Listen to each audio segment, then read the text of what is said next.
Why did America declare war on the world's best neighbor? And how did Canada turn its back on the United States? Here's the untold story of this trade war. Fall 2025. While a prime minister spoke in Malaysia, a state premier threatened to cut off energy.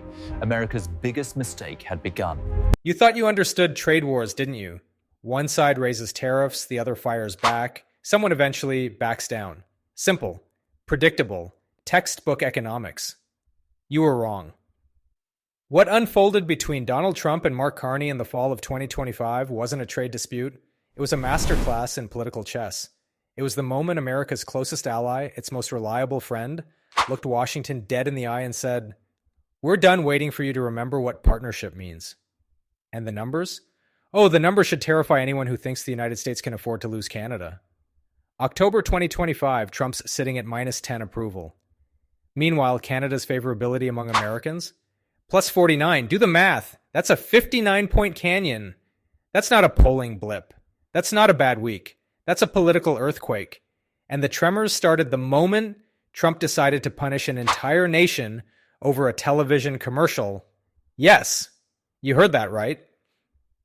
A TV ad, one mocking little advertisement critiquing his economic message, and Trump slapped a 10% tariff on Canadian imports like a child throwing a tantrum because someone made fun of his toy.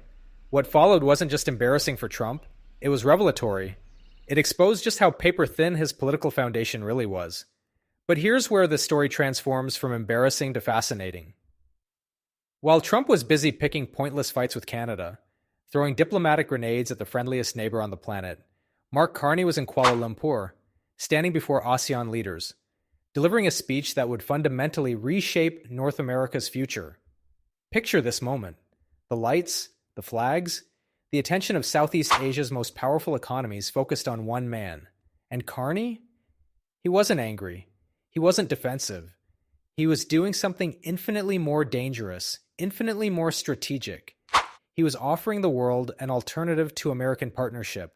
No theatrics, no insults, no petty jabs, just cold, calculated, devastating diplomacy. And Trump? He didn't see it coming. He was too busy rage posting about tariffs to notice that Canada was building bridges while he was burning them.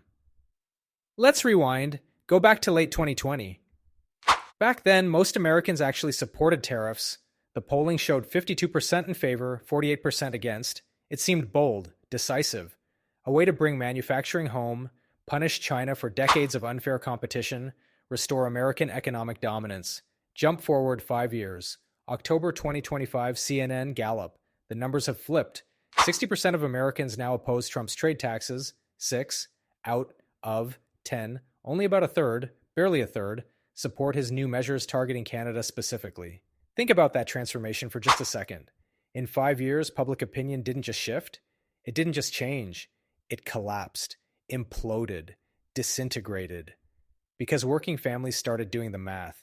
They looked at their grocery bills climbing month after month and connected the dots straight back to tariff policy.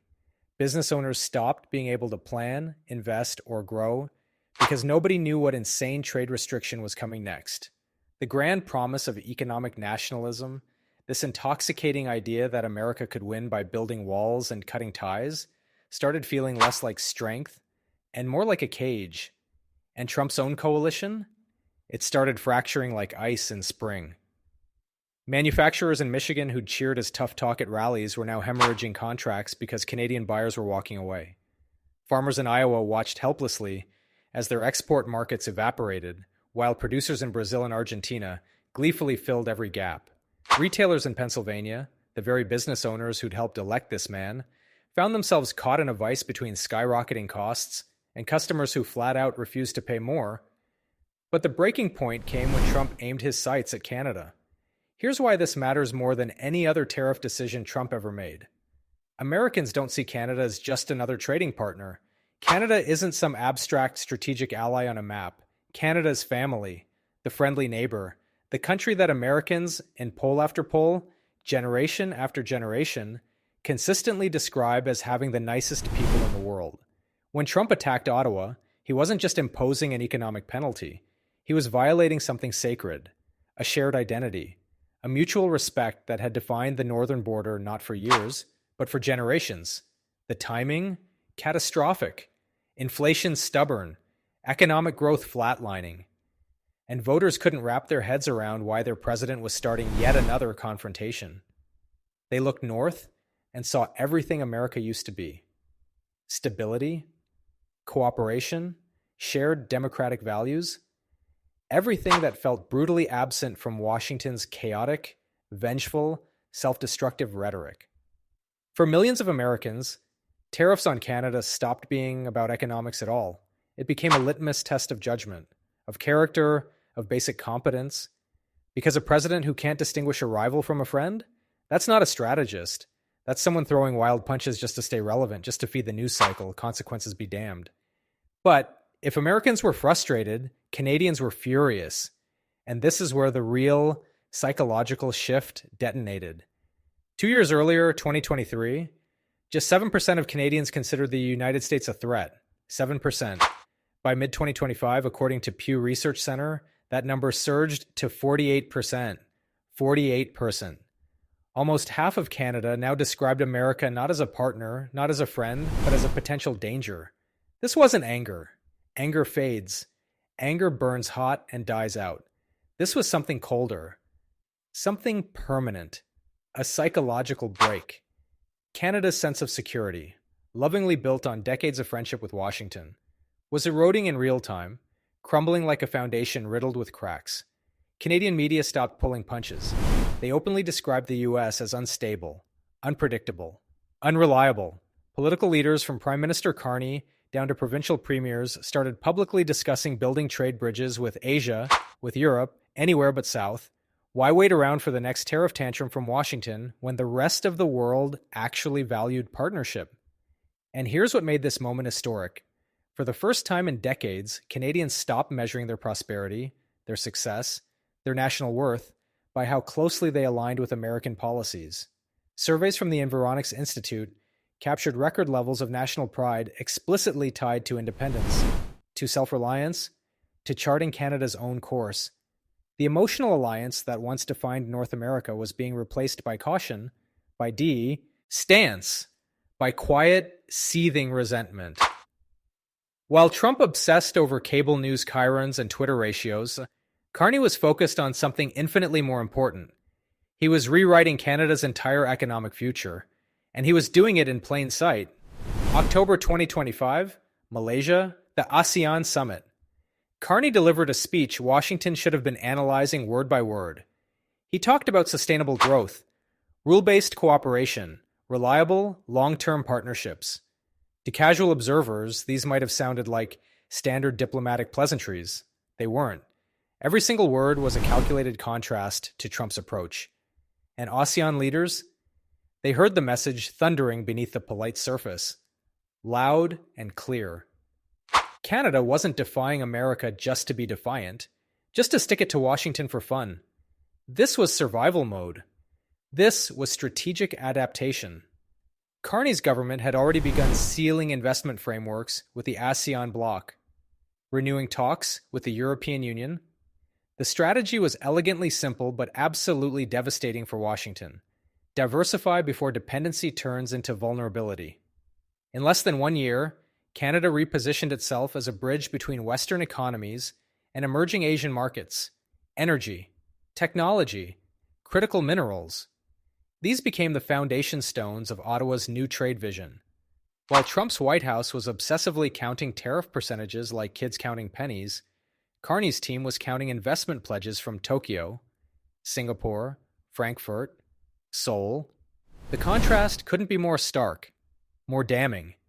One nation frantically building barriers, the other methodically building trust. And for Canadians, this new direction felt liberating. They weren't the junior partner anymore, sitting quietly, waiting for Washington's approval like obedient children. They were equals, and in some arenas, they were sprinting ahead. Trump's team remained utterly blind to this seismic shift. November 2025. U.S. Commerce Secretary Howard Lutnick flew to Toronto for what should have been routine trade conference discussions about steel and aluminum tariffs.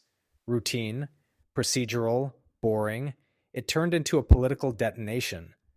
Lutnick walked into that conference room and delivered a message so blunt, so arrogant, so tone-deaf that it stunned even seasoned diplomatic observers. There would be no special deal on the auto sector. Cars, he declared with the confidence of someone who fundamentally misunderstood the situation, would be assembled in the United States, not Canada. America first, Canada second. Know your place. The reaction was instantaneous. Ontario Premier Doug Ford didn't wait. He didn't calculate. He didn't convene advisors or draft careful statements. Doug Ford grabbed a microphone and dropped a bomb that made everyone in that Toronto room go absolutely silent. If Washington intended to destroy Canada's steel, aluminum, and auto sectors, Ontario would stop sending energy south, not 1 ounce. 3 words. 3 words that changed everything. This wasn't empty rhetoric. This wasn't political posturing. Ontario supplies massive amounts of electricity to neighboring U.S. states. Canada as a whole provides more than half of America's imported energy. Hydroelectric power, oil, natural gas, uranium, the lifeblood of American industry. Ford went even further. He laid out exactly what Ontario would do with that cheap energy if Trump wanted to keep playing games. They'd use it to make Canadian products brutally competitive globally. They'd undercut American manufacturers in every market on Earth. For years, Canada had accepted an unequal relationship because cooperation brought mutual benefits. Ford was now signaling those benefits could be redirected anywhere Canada damn well pleased. If Trump wanted a trade war, Canada had leverage he'd never bothered to calculate, and they were ready to use it. Inside Canada's industrial community, reactions split into camps, but the intensity was universal. Business leaders issued stark warnings that cutting Canada out of North American auto manufacturing would backfire spectacularly on American companies. Many of the plants at risk, owned by U.S. giants, General Motors, Ford Motor Company. These weren't Canadian operations that could be sacrificed. These were American assets that had operated profitably in Canada for more than a century. Think about what closing those plants actually means. Actually sit with this for a second. We're talking about billions of dollars just to move equipment across borders and retrain entire workforces somewhere else. And for what? To lose the supply chain that's kept costs competitive for decades? Canadian steel, aluminum, those specialized plastics that go into every single dashboard, every bumper, every interior panel, all of that would have to be replaced or shipped from somewhere else at double, maybe triple the cost. The unions, they saw it through a completely different lens. They weren't worried about corporate balance sheets or supply chain efficiency models. They were worried about paychecks, about mortgages, about feeding their families. To them, it looked like Ottawa was perfectly willing to save steel mills and aluminum smelters, but throw auto workers directly under the bus. Why are we always the ones who get sacrificed? One union leader demanded at a press conference in Windsor, his voice cracking with frustration and fury. It was a fair question. A devastating question. And nobody in government wanted to touch it. For these workers, the message crystallized with brutal clarity. Canada's auto sector couldn't be sacrificed for symbolic wins elsewhere. This wasn't abstract economics anymore. This was about which workers, which families, which communities would bear the crushing cost of Trump's reckless policies. And here's where the numbers become genuinely uncomfortable for Washington. Each year, more than $100 billion worth of auto parts and vehicles cross between the U.S. and Canada. Roughly 23% of all U.S. vehicle exports get sold to Canadian buyers. That's 40 million people purchasing about 2 million cars annually. Losing that market wouldn't just sting. It would gut us automakers' quarterly earnings, obliterate profit margins, tank stock prices. Analysts at the Automotive Parts Manufacturers Association issued warnings that should have set off alarm bells across Washington. If the U.S. tried to yank production entirely south of the border, costs would explode across the board. Factories in Detroit, Ohio, Indiana, they all relied on Ontario's steel and components to remain globally competitive. Tariffs could drive up prices by 10% to 25%, sales would plummet, profit margins would evaporate. Consumers would see higher sticker prices and fewer options sitting on dealer lots. But the damage wouldn't stop at economics. Canada supplies critical minerals, nickel from Sudbury, materials that feed America's defense industries, battery production. By restricting cooperation, Washington was risking slowing down both nations' transition to cleaner technologies. If Trump ignored this reality, his own automakers would face declining output, shrinking market share, and vicious backlash from consumers already stretched to their financial breaking point. Back in Malaysia, thousands of miles from Washington's dysfunction, Carney's speech was resonating in ways Trump's team never anticipated, never even considered possible. ASEAN leaders saw an opportunity glittering before them. Canada was offering something the United States increasingly couldn't deliver: predictability. While Washington swung wildly between protectionism and isolationism, depending on Trump's mood, depending on which cable news segment had pissed him off that morning, Ottawa was offering long-term partnerships grounded in mutual respect, stability, and reliability. And here's the detail that makes this moment so perfectly, devastatingly Canadian. Carney never mentioned Trump by name during those remarks, not once. He didn't have to. The contrast was implicit in every single line. Where Trump demanded submission, Carney offered collaboration. Where Trump threatened tariffs, Carney promised investment. Where Trump burned bridges with allies who'd stood by America for generations, Carney was building new ones with partners who'd been ignored for too long. The world noticed. Within weeks of that ASEAN summit, Canadian trade delegations were touring Seoul, Tokyo, Berlin. Energy deals were being finalized, with European partners desperate to reduce dependence on unstable suppliers. Technology firms in Waterloo and Montreal were signing joint ventures with Asian counterparts.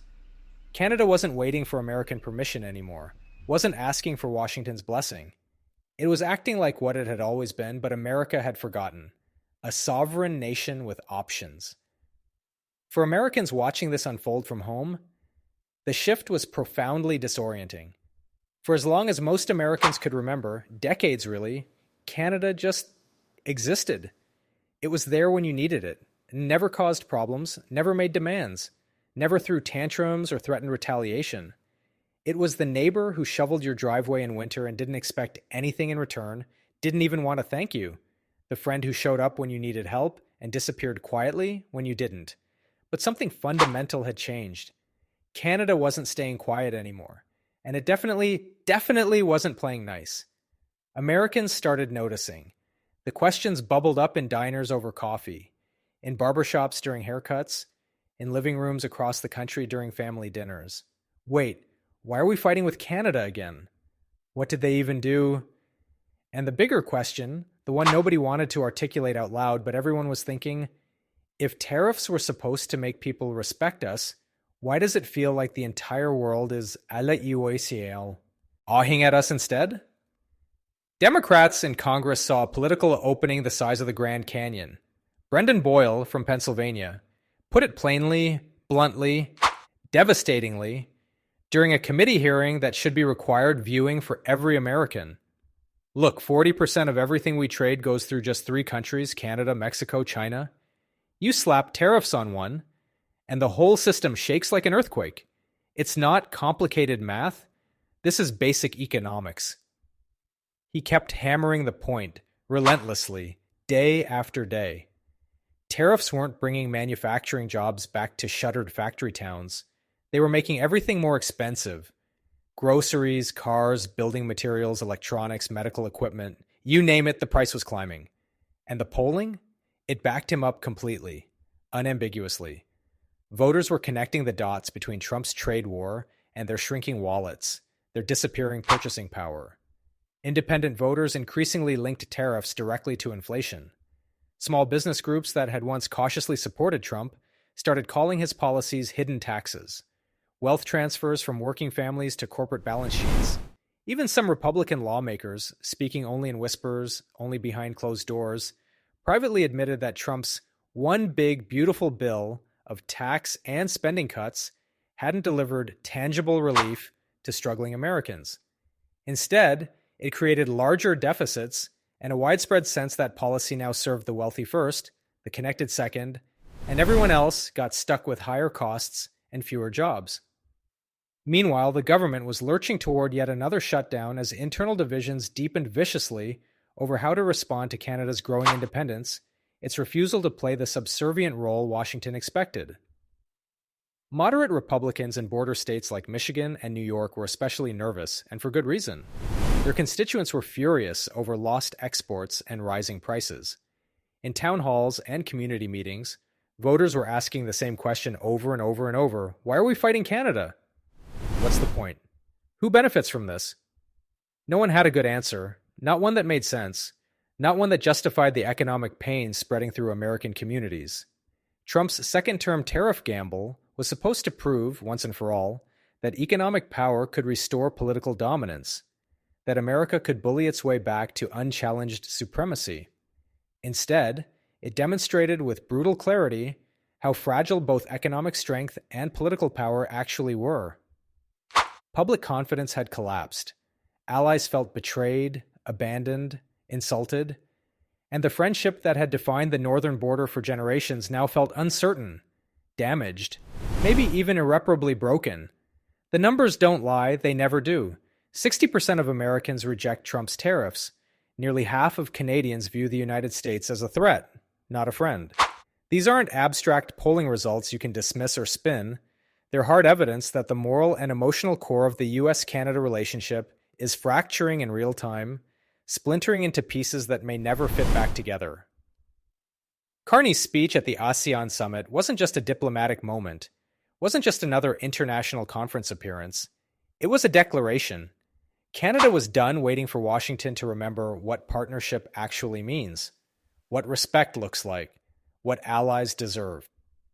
While Trump was busy punishing neighbors and systematically alienating every ally America had spent decades cultivating, Carney was building a future where Canada didn't need American approval to thrive, to prosper, to lead.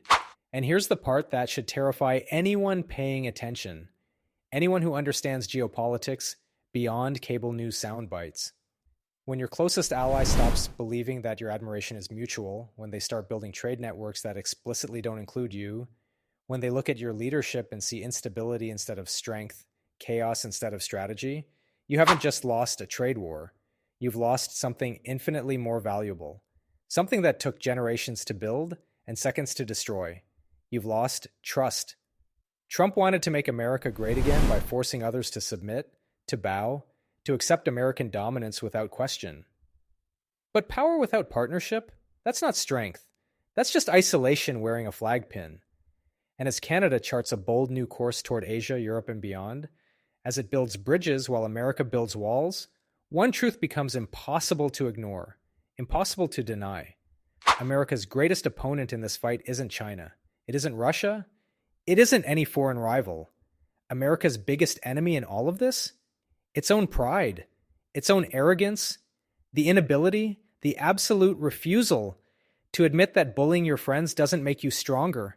It just makes you lonely. It just makes you irrelevant. You can't dominate your way to prosperity anymore. Not in 2025. Not when the world has options.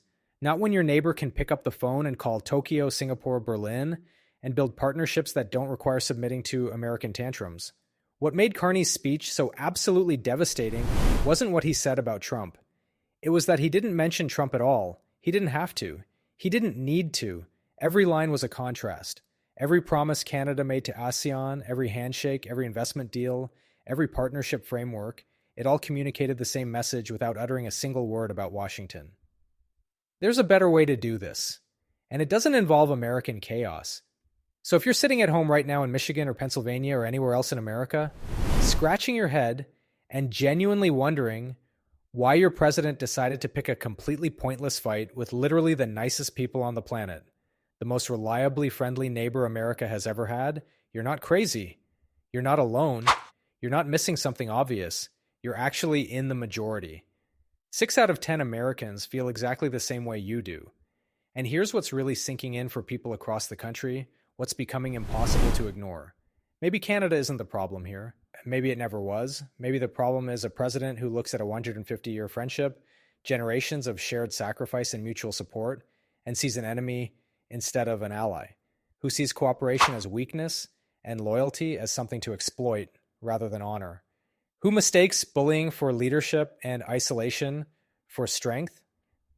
That's not strategy.